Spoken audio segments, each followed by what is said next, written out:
Hello everyone, welcome to my mini vlog. তো নবমীর দিন সন্ধ্যায় কিন্তু আমরা সবাই মিলে বেরিয়ে পড়েছি আমাদের মেলাঘরের পুজোগুলি দেখার জন্য। আর আমরা প্রথমেই কিন্তু চলে আসলাম মেলাঘর রাজঘাটের পূজাটা দেখার জন্য। এখানে মূর্তিটা জাস্ট তোমরা একবার দেখো, খুবই সুন্দর হয়েছে। এরপর কিন্তু আমরা চলে গেলাম মেলাঘর গেন্ডুস ক্লাবে। আর এটা জাস্ট খুবই সুন্দর হয়েছে। নারী কথা থিমটা ছিল, মানে প্রত্যেকটা কথা একদম মনে লাগার মতন ভীষণ সুন্দর থিম করেছে ওরা।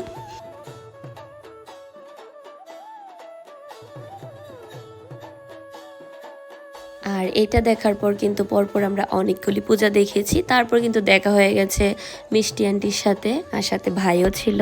এরপর কিন্তু আমরা সবাই মিলে চলে আসলাম একটা রেস্টুরেন্টে। তো এসে এখানে অনেক কিছু অর্ডার করা হয়েছিল, তো আমরা জমিয়ে খাওয়া দাওয়া করলাম।